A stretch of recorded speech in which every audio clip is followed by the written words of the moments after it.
오늘 여러분들과 함께 나눈 말씀은 마태복음 8장 16절에서 17절 말씀입니다. 마태복음 8장 16절에서 17절 말씀 제가 봉독하도록 하겠습니다. 저물매 사람들이 귀신 들린 자를 많이 데리고 예수께 오거늘 예수께서 말씀으로 귀신들을 쫓아내시고 병든 자들을 다 고치시니 이는 선지자 이사야를 통하여 하신 말씀에 우리의 연약한 것을 친히 담당하시고 병을 짊어지셨도다 함을 이루려 하심이더라. 아멘.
여러분, 기적을 경험하고 싶으신가요? 내 인생에 기적이 필요하신 분, 예수를 믿으면 기적을 경험하실 수 있습니다. 믿습니까? 감사합니다. 근데 예수를 믿으면 우리가 경험할 수 있는 기적은 과연 어떤 것들이 있을까요? 마태복음 8장 1에서 17절에는 예수님을 믿은 사람들이 경험한 세 가지 기적이 나옵니다. 한 나병 환자가 예수님께 나와 절하며 간절히 부탁합니다. 주여, 원하시면 저를 깨끗하게 하실 수 있나이다. 내가 원하니까 나를 고쳐달라는 것이 아니라 당신께서 원하시면 이라고 말하고 있습니다. 예수님께서는 다들 더럽다고 또는 병이 옮을까봐 멀리하는 바로 그 나병 환자에게 손을 내밀어 그에게 대셨습니다. 사실 이 자체가 이미 기적이죠. 그리고 말씀하셨습니다. 내가 원하노니 깨끗함을 받으라. 그러자 그의 나병이 즉시 깨끗하여 졌습니다. 병든 자의 간절함, 그리고 예수님의 뜻에 앞서가지 않음을 보신 예수님께서는 기적을 일으키셨습니다. 두 번째 기적은 갈릴리 지역 가버나움이라는 마을에서 일어났습니다. 가버나움은 국경 근처의 중요 상업로로 로마 군사들이 경비를 하던 곳이었습니다. 100명의 병사로 구성된 부대의 책임자, 백부장, 이 백부장도 아마 로마 군인이었을 거라고 우리는 추측을 하고 있습니다. 그런 로마 군인이 예수님을 향하여 주여 라고 외치며 자기 하인의 중풍병을 고쳐달라고 부탁합니다. 오늘날 인턴들과 또 임신한 여성 직장인을 대우하는 것이 하인만도 못한 오늘날의 세상에서 보면은 정말 백부장이 자기 나라 하인도 아닌 유대인 하인을 중풍병을 위해서 예수라는 자를 찾아가 그를 주여라고 외치고 병을 고쳐달라고 한 이 자체가 기적입니다. 그리고는 또한 그는 유대인이 이방인들과 접촉을 금하는 관습을 갖고 있다는 것을 알고 예수님을 자신의 집으로 초청하기보단 말씀만으로 고쳐달라고 말합니다. 예수님께서는 백부장의 믿음을 놀라워하시고 말씀하십니다. 가라, 내 믿은 대로 될지어다. 그러자 그 즉시 하인이 나았습니다. 백부장의 겸손함과 이타심과 배려, 그리고 믿음을 보신 예수님께서는 기적을 일으키셨습니다. 세 번째 기적은 이렇습니다. 예수님께서 베드로의 집에 들어가니 베드로의 장모가 열병으로 앓아 누워 있었습니다. 예수님께서는 그녀의 손을 만지니 열병이 떠나가게 되었습니다. 또한 예수님께서는 사람들이 데리고 온 귀신 들린 자, 병든 자들을 다 고쳐주셨습니다. 예수님께서 계신 곳에는 기적이 일어났습니다. 그리고 마태복음은 이 세 가지 기적을 마무리합니다. 이사야를 통하여 하신 말씀을 이루려 하심이더라. 오늘 함께 나눈 기적들은 마치 나병 환자, 그 다음 백부장의 하인, 그 다음에 베드로의 장모, 이렇게 시간 순서대로 기적을 일으키신 것 같아 보입니다. 하지만 동일한 내용을 담고 있는 누가복음을 보면 이 사건들이 시간 순서대로 배열되어 있지 않는다는 것을 우리는 쉽게 발견할 수가 있는데요. 이사야를 통하여 하신 말씀이 무엇이기에 마태복음은 누가복음과 시간 순서를 달리하여 기적들을 한데 모아 이사야의 예언으로 왜 마무리하고 있을까요? 이사야 53장은 한 종에 대해서 이야기합니다. 그 종은 마치 나병 환자처럼 흠모할 만한 아름다운 것이 없어 멸시받고 버림받고 고통을 많이 겪었으며 병에 걸려 있었습니다.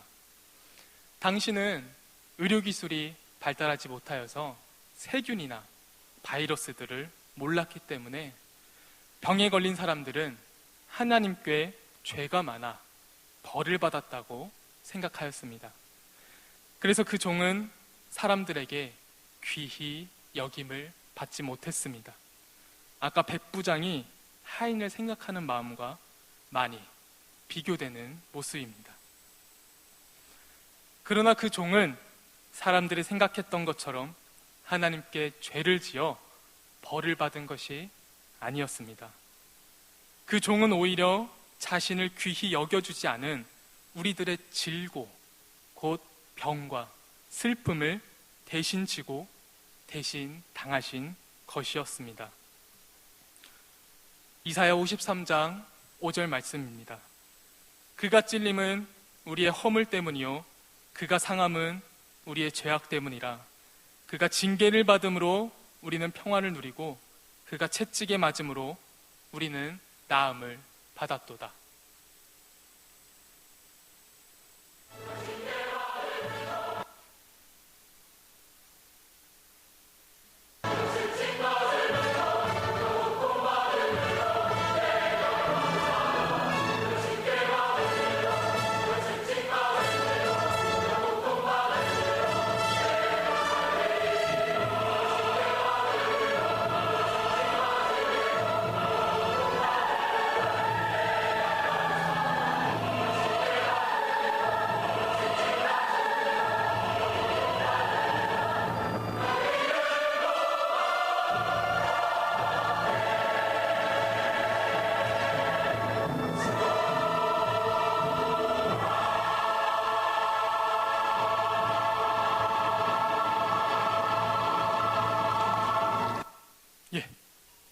제가 전달하는 것보다 음원이 전달하는 게 조금 더 호소력이 있지 않을까 해서 준비하였습니다.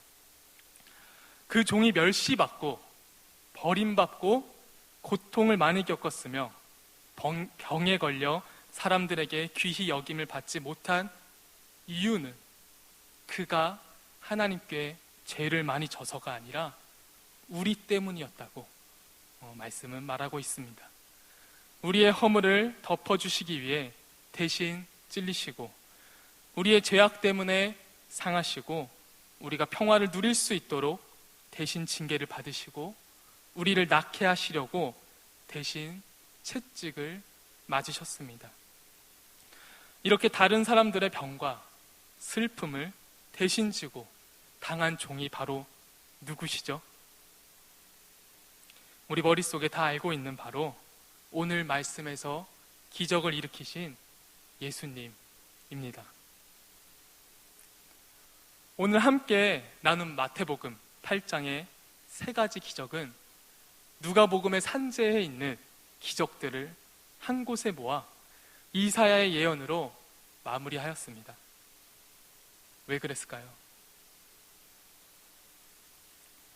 하나님께서 보내신 종, 바로 너희를 죄에서 구원할 메시아가 이제부터 우리의 병과 우리의 슬픔을 대신 지시겠다고. 우리가 병과 슬픔을 당하는 것이 죄를 지어서 당하는 것이라고 생각하기에 내가 그 병을 고쳐주고 슬픔을 달래줌으로써 우리들의 죄를 나 예수가 대신 지시겠다는 것을 보여준 것입니다. 우리가 정말 믿어야 할 것은 나의 죄를 용서해 주신다는 예수지 나의 병을 고쳐주신다는 예수가 아닙니다. 병 고침의 기적은 그것을 알려주기 위한 수단으로 사용하신 거죠. 기적을 바라는 기도가 잘못됐다는 것이 아닙니다. 하나님께서는 지금도 살아 역사하셔서 기적들을 통하여 하나님의 나라를 세우고 있기 때문입니다. 그런데 내가 바라는 기적이 이루어지지 않는다고 해서 내 믿음이 작다거나 내 기도와 정성이 부족하다거나 내가 지금 잘못 살고 있다거나 예수님의 능력이 없다거나 예수님이 살아계시지 않다는 것이 아니라는 것입니다. 우리는 내가 바라는 기적들이 대해 그리 아니하실지라도 나의 죄를 믿음만으로 용서해 주신 예수의 그 기적을 믿습니다 라고 고백해야 합니다. 여러분, 예수님께서 우리의 죄를 용서해 주심을 믿으십니까? 한 분 믿으셨는데요. 다시 한번 묻겠습니다. 여러분, 예수님께서 우리의 죄를 용서해 주심을 믿으십니까? 그럼 우리들은 이미 죄 용서받음의 기적을 경험한 사람들입니다. 사순절 둘째 주일 예수님의 대신 십자가 지심을 기억하며 우리의 연약한 것들, 죄들을 예수님께 맡겨드리고 더 이상 내가 바라는 기적들을 하나님께 바라는 삶이 아닌 이미 죄 용서받은 기적을 누리는 삶 살겠다고 다짐하면서 우리 때문에 함께 찬양하시겠습니다.